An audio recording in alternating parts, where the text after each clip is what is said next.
The room was quiet now, almost uncomfortably so. I could feel the lingering tension from the earlier confrontation, the way the staff and my husband had all but frozen under the weight of the documentation I had prepared. The IVF clinic's consultation room, once a place of procedural routine, now seemed charged with the subtle authority that I alone seemed to command.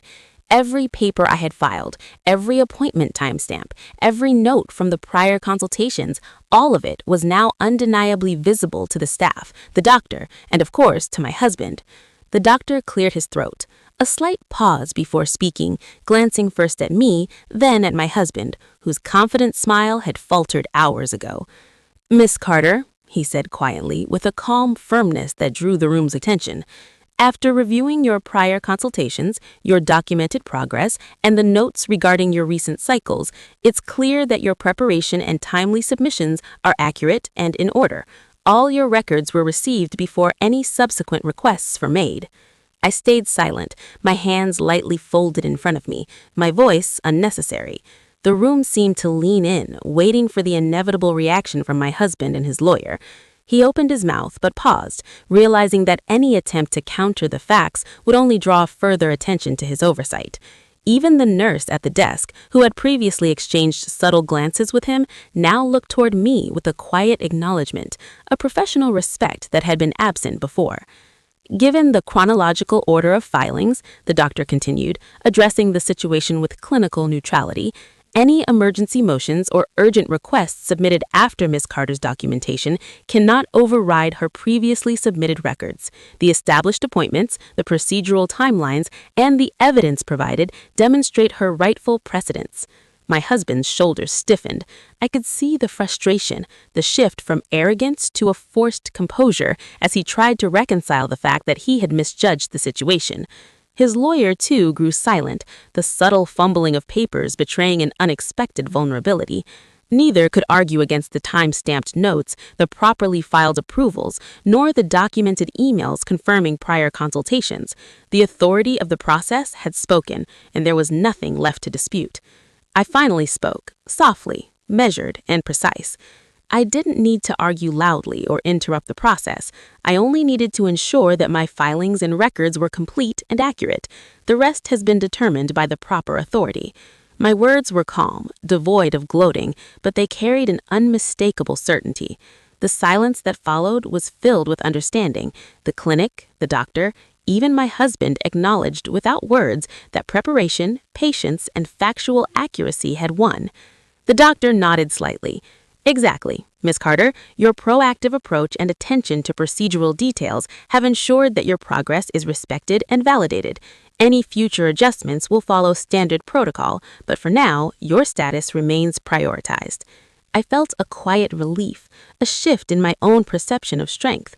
The tension that had held me rigid for weeks began to ease. Strength had not come from anger or confrontation. It had come from meticulous preparation, restraint, and the confidence to let the facts speak. My husband shifted uneasily, his attempted humor and earlier overconfidence now seeming trivial against the undeniable clarity of reality. He tried once more, in a lower tone. "Well, I guess I didn't realize the timelines." His attempt at casual acknowledgement felt hollow. The quiet authority in the room could not be undermined by vague excuses or belated recognition. I glanced at him, calm and composed. "Acknowledging the timeline is the first step," I said quietly. "The rest follows procedure, not preference." The nurse handed me the final copy of my records, stamped and logged, a tangible validation of everything I had done. I accepted it with a simple nod, letting the symbolic weight of the gesture settle without fanfare. No victory dance, no raised voice, just the quiet acknowledgement that the process had worked in my favor. As I collected my things, I noticed the subtle changes in the room's atmosphere. The staff treated me with newfound professional respect, my husband with a muted frustration, and the doctor with a calm assurance that justice, even in the small procedural context of an IVF clinic, could prevail. I left the consultation room not with triumph or pride, but with a sense of dignity reaffirmed, a quiet strength that had been earned and observed, not shouted or demanded. Walking down the clinic hallway, I allowed myself a brief exhale, the tension of weeks dissipating. I had not relied on emotion, charm, or confrontation. I had relied on preparation, accuracy, and patience, and in that silence, the moral victory was absolute. As I reached the exit, I glanced back at the clinic door one last time. The quiet authority that had favored truth over arrogance, diligence over carelessness, was still palpable. I smiled faintly, knowing that in the careful observance of rules, respect for procedure, and the measured execution of every step, I had secured not just my progress, but a reaffirmation of my dignity. I didn't need to speak loudly, I whispered to myself, stepping into the waiting sunlight, and with that, the weight of uncertainty lifted, replaced by a calm, undeniable assurance. Patience, preparation, and quiet strength always command respect, even in moments others attempt to dominate with noise or arrogance. The waiting room felt unusually cold that morning, even with the muted sunlight streaming through the blinds. I noticed the receptionist glancing at my husband as he loudly recounted some anecdote to the nurse, his tone casual, almost careless. I remained seated, clutching my file, quiet, observing. He didn't notice my subtle movements, the careful placement of my appointment notes, lab results, and prior consultation forms in order, time-stamped and ready. It was almost meditative, watching his confidence swell, while I silently cataloged every gesture, every inflection of his voice. As we approached the consultation room, he continued his playful remarks, assuming everyone would laugh along, that I would be embarrassed or flustered. Maybe the doctor will finally tell us who's really better at planning this, he joked, a smirk playing at his lips. I noticed the nurse's slight stiffening, the doctor pausing mid-step, glancing at me with something that almost resembled acknowledgement, though it was subtle. The air between us thickened with tension, yet no one outside our circle could pinpoint why. I could feel the silent currents of judgment, the underlying awareness that I was not, in fact, powerless. Inside the office, procedural rules became another weapon in his hands. He started directing the conversation, casually reminding the doctor of appointment schedules, insurance approvals, and fees. We paid the expedited consultation fee. Everything's in order on our end, he said, sliding a folder across the counter, as if the mere payment validated authority. Yet his words carried a carelessness I quietly noted. Every paper, every signature, every timestamp he assumed to control, I had already anticipated. I watched his body language, the subtle arrogance of someone certain that bureaucracy alone would favor him. Small financial manipulations surfaced. He referenced a disputed billing code for a previous procedure, implying my misunderstanding or mismanagement. "She hasn't settled the prior lab fees yet, has she?" he asked, loud enough for the staff to hear, forcing a chuckle that landed awkwardly. I felt the weight of the subtle humiliation, designed to cast doubt on my credibility, my preparedness, my ability to navigate this clinical process. Yet, I didn't respond. I merely observed. The dates he cited, the tone he assumed, the gaps in his knowledge. Each slip was another brick in the invisible wall I was constructing around my quiet advantage. He continued to dominate, directing the doctor to explain processes he assumed I didn't understand. "We should start with the embryo transfer options," he said, glancing back at me with a self-satisfied grin, as if I were a passive participant in my own fertility journey. The staff nodded along, though I caught the subtle shifts, the eyes of the nurse flicking toward my organized notes, the doctor momentarily pausing before responding. It was as though the universe itself hesitated, giving me space to remain collected while he misstepped. Microaggressions accumulated like small pebbles in a stream. He misrepresented previous conversations, gently mocking my input as indecisive. "I think she wanted to go with a different protocol last time, but who remembers?" he added, aiming to portray me as forgetful, uncertain. I didn't react outwardly, though inwardly I cataloged every word. This silent endurance was not weakness, it was strategic observation. I knew that patience and attention to detail would outlast arrogance and casual cruelty. The turning point came subtly. As he leaned back, satisfied with the narrative he had spun, he made a careless remark. The doctor hasn't even seen anything from her side yet. Guess we'll see who's prepared. That tiny sentence, thrown like a gauntlet, revealed the truth. He had no idea that the groundwork had already been laid. I allowed a calm, neutral expression, masking the slight thrill I felt. I knew then that the power dynamic he assumed was fragile, based on overconfidence and incomplete awareness. Throughout the escalating tension, I documented internally the timeline of his jokes, the procedural maneuvers he attempted, the micro shifts in the staff's demeanor. Every slight nod, every momentary pause was a clue. I wasn't merely enduring, I was quietly preparing the environment for the eventual reveal. In these moments of supposed helplessness, I built the foundation for my authority. Arrogance often blinds those who wield it. Patience, careful observation, and meticulous records provide the real power. By the end of the session, my husband left the room convinced of his upper hand. His laughter echoed faintly down the hall as I sat, reviewing my notes once more. I observed the doctor closing a file, a hint of curiosity in her gaze, not questioning me, but noting the structure and precision of my documentation. It was a small signal, almost imperceptible, that the rules I had followed, the patience I had practiced, and the preparation I had executed were not lost on the authority figure overseeing our appointments. This was the silent escalation. Power was shifting, unnoticed by the one who presumed to dominate. As we walked toward the exit, he continued to speak, outlining plans for the next steps, as though he was the one orchestrating the process. I followed quietly, confident, grounded, and patient. I carried the knowledge that the advantage of meticulous preparation could not be undone by loud arrogance or careless jokes. The tension had not broken yet, but it was evolving. I could feel the shift, subtle but inevitable, building toward the reversal I had silently orchestrated from the very first moment in the waiting room. By the time the door closed behind us, I had cataloged every misstep, every procedural assumption, and every lapse of focus he had exhibited. The silent pressure I endured was no longer a liability. It was the prelude to authority, to the eventual recognition of truth, and the stage for the careful, calm confrontation that would soon redefine the balance of power. In this room of quiet chaos, I realized enduring humiliation with composure was not weakness, but strategy.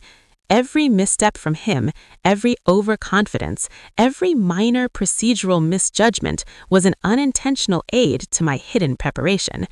The waiting room, once a space of subtle judgment and social microaggression, had become a classroom in observation, control, and patience.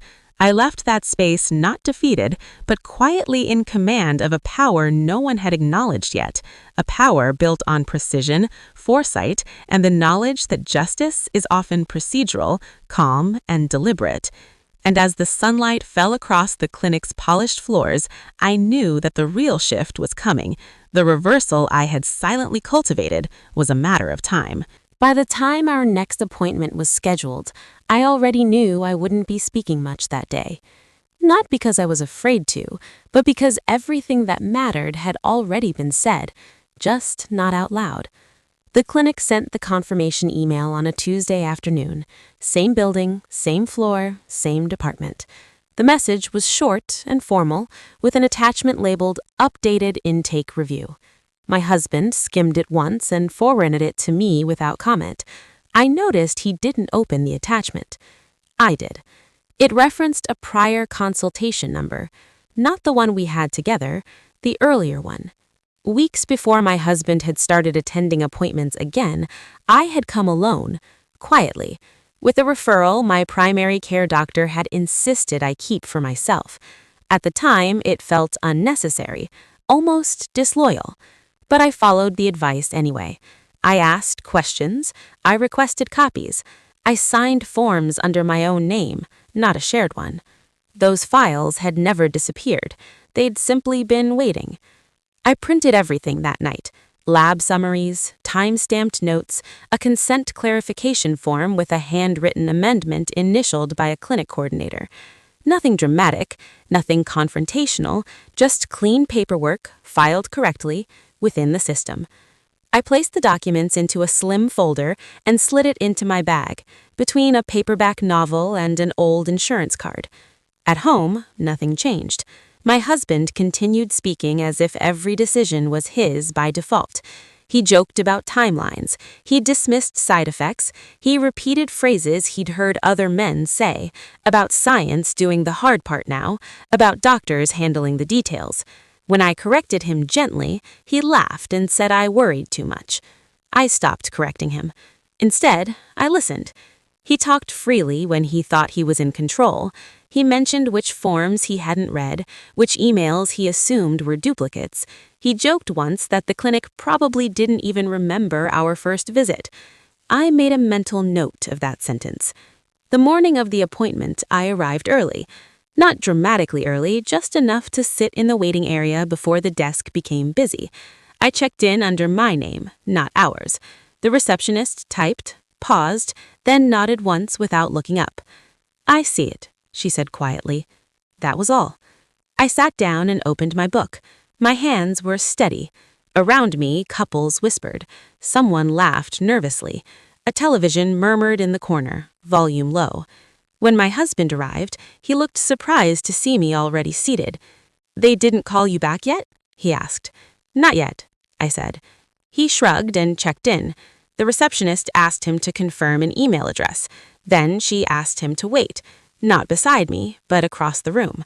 The request was polite, procedural, easy to overlook if you weren't paying attention.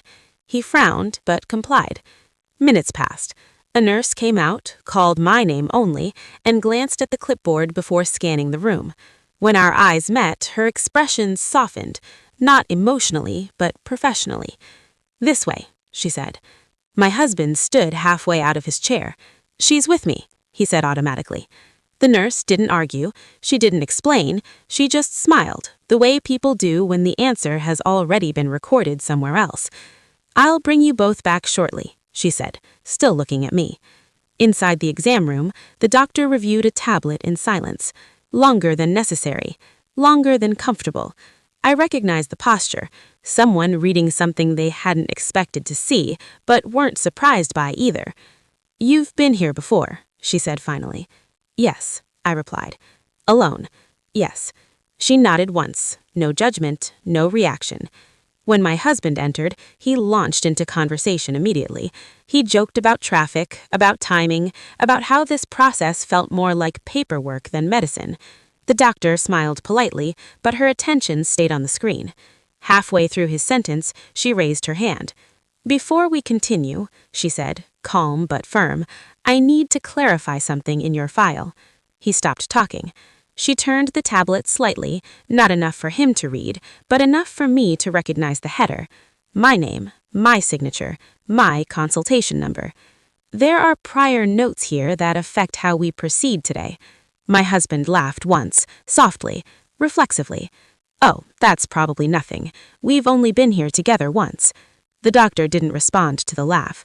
Instead, she scrolled. These notes were submitted correctly and acknowledged. She looked up at me, then back at him. "We'll need a few minutes to review them before moving forward." The room felt smaller then. Not tense, just precise. My husband shifted in his seat.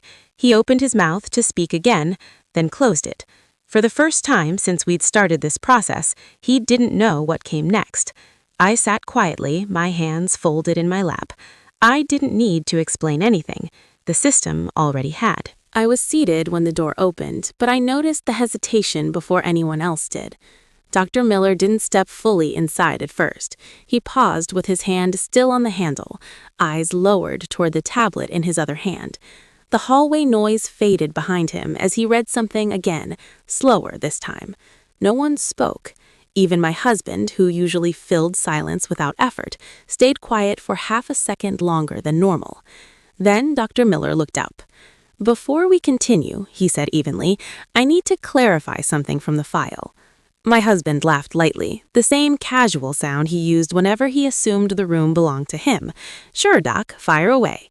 But the doctor didn't respond to the tone. He stepped fully inside and closed the door behind him, not forcefully, just deliberately. He didn't sit. He remained standing, tablet angled slightly away from my husband and closer to me. This concerns prior consultations, he continued, and documented consent. The word documented landed differently than the rest. I felt my husband shift beside me, his knee brushing mine as he leaned forward. I already explained, he said quickly. We're starting fresh here. Dr. Miller's eyes didn't move to him immediately. They stayed on the screen. That may not be accurate, he replied. The room felt smaller then, not tense in a dramatic way, just compressed, like air before pressure changes. I kept my hands folded in my lap. I didn't look at my husband. I watched the doctor instead, noting how carefully he chose his words. There are records, Dr. Miller said, submitted prior to today's appointment, lab confirmations, a consent acknowledgement signed digitally, and a physician note from an external specialist. My husband let out a short breath. That can't be right.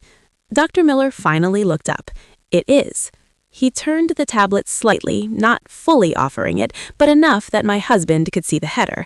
I recognized the formatting immediately. I had stared at it for weeks while preparing. The timestamp was there too, exactly where it should be. My husband frowned. Who submitted that? Dr. Miller's eyes flicked to me briefly, not accusatory, not surprised, just confirming. The patient, he said. Silence settled again. This time it stayed. I wasn't informed, my husband said after a moment. His voice had changed. It was tighter now, more controlled. Dr. Miller nodded. That's part of what we need to address.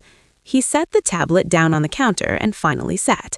When he spoke again, his tone shifted, not colder but firmer, procedural. This clinic operates under informed consent standards that apply to each individual patient. Spousal presence does not override personal medical documentation. My husband opened his mouth, then closed it. I could almost hear him recalibrating, searching for the angle that usually worked: authority, humor, confidence. He said, "There must be some confusion. We handle these decisions together." Dr. Miller didn't argue. He simply tapped the screen once. The records indicate otherwise. He looked directly at me now. You've already completed the preliminary steps, independently. I nodded once, nothing more. My husband's hand moved to the armrest, gripping it briefly before releasing. Why wasn't I notified? That would depend, Dr. Miller said calmly, on whether notification was required. He leaned back slightly. In this case, it wasn't. The shift in the room was subtle but undeniable.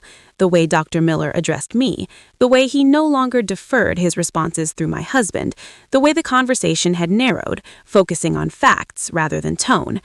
I need to review one more item, Dr. Miller said, then we'll determine how to proceed. He stood again and walked to the door. Before opening it, he turned back. For now, he added, I'd ask that commentary remain factual. The door closed behind him. My husband exhaled sharply. What did you do? I looked at him for the first time since the conversation began. I followed the process. He stared at me, searching for something, defensiveness, guilt, explanation. I gave him none. This wasn't the plan. No, it wasn't yours. He leaned back, running a hand through his hair. The confidence he carried so easily earlier hadn't disappeared yet, but it had cracked. I could see him trying to regain footing, replaying moments he had dismissed, conversations he hadn't listened to. When the door opened again, it wasn't just Dr. Miller who entered. A woman followed him in, dressed in neutral tones, holding a slim folder. She introduced herself as the clinic's compliance coordinator. Her presence alone shifted the dynamic completely. This was no longer a consultation, it was a review. We'll begin with verification, she continued, then we'll outline next steps. My husband straightened. Is this really necessary? She smiled politely. Yes. Dr. Miller resumed his position beside her, opening the tablet again. The two of them exchanged a brief glance, not conspiratorial, just aligned. As of now, Dr. Miller said, we'll proceed based on confirmed documentation. He looked at me once more. You were thorough. That was all he said. He didn't praise me. He didn't explain. He simply acknowledged reality. My husband said nothing. For the first time since we walked into the clinic that morning, the power in the room no longer leaned toward him. And it wasn't because I raised my voice. It was because I had already spoken, on paper, in records, and in time, long before this moment arrived. No one raised their voice after that. The room didn't suddenly feel lighter, but it became quieter in a different way. The kind of quiet that comes when there's nothing left to argue about. The doctor closed the file carefully, aligning the edges as if the order itself mattered. He didn't rush, he didn't apologize either. He simply acknowledged what was already there. He glanced once at the screen beside him, then back at the file. "These records were finalized weeks ago," he said evenly. "Everything here is time-stamped and verified." That was the moment. Not loud, not dramatic, but irreversible. He turned the folder slightly so the administrator beside him could see the confirmation codes. She leaned forward, nodded once, and began typing. "We'll proceed based on the documented consultations," the doctor continued calmly. "The records are clear." The nurse at his side tapped the tablet and updated the system. A soft confirmation sound followed, brief, almost unnoticeable, but final. On her screen, the status changed locked. No one asked for further input. No one looked toward my husband.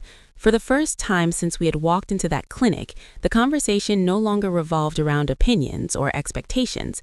It revolved around what had already been reviewed, approved, and entered into the system. I stayed quiet, not because I was afraid, and not because I didn't have anything to say. Silence simply made more sense now. Everything that mattered had already been said on my behalf weeks ago in writing. The doctor turned slightly toward me. "We'll move forward with the next step as discussed in your earlier consultation," he said. "The schedule is now finalized. No further changes can be made." He paused just long enough for the words to settle. "You'll receive the updated confirmation by the end of the day." I nodded once. That was all. Across the room, my husband shifted in his chair. He opened his mouth as if to say something, anything, then stopped. His eyes flicked briefly to the administrator's screen, where the locked status was still visible. "So there's really nothing to adjust?" he asked quietly. The administrator didn't look up. "No, the system won't allow it." That was it. Not a confrontation, not a rejection, just procedure. He leaned back slightly, his shoulders dropping in a way I hadn't seen before. Not anger, not disbelief, just the slow realization that the space he assumed he controlled had already moved past him. He looked smaller somehow, not defeated loudly, just reduced by clarity. The nurse stood and opened the door, signaling that the appointment was complete. There was no announcement, no dramatic ending, just the process continuing exactly as designed. Out in the hallway, fluorescent lights hummed softly. Patients walked past, carrying their own files, their own worries, unaware of what had just shifted behind one closed door. At the front desk, the receptionist greeted me with a professional smile. She reviewed the screen, then printed a single confirmation page. She said, "Everything is set. You're fully confirmed." She handed the paper to me, not to him. I thanked her, folded the page carefully, and placed it in my bag. We walked out together, but the silence between us wasn't tense anymore. It was settled, the kind of silence that follows finality. Outside, the automatic doors slid shut behind us. The air felt cooler, steadier. I stood there for a moment, not because I needed time, but because I finally had it. For months, I had been advised to wait, to compromise, to keep the peace. Instead, I prepared. As we crossed the parking lot, my husband finally spoke. "I didn't know you'd already done all that," he said, his voice lower now. "I didn't need you to know," I said calmly. "I needed it to be done correctly." He nodded once, slower this time. There was nothing left to argue with. Later that evening, the email arrived. Status, finalized. Timeline, confirmed. Changes, not permitted. I read it once and closed my laptop. For a long time, I believed strength meant speaking at the right moment. I learned instead that strength often looks like restraint, like preparation, like understanding the system well enough that it speaks for you. Systems don't respond to noise, they respond to preparation. Silence doesn't mean absence. Sometimes it means everything is already in place, and when the time comes, it doesn't need to raise its voice. It simply moves forward, without asking for permission.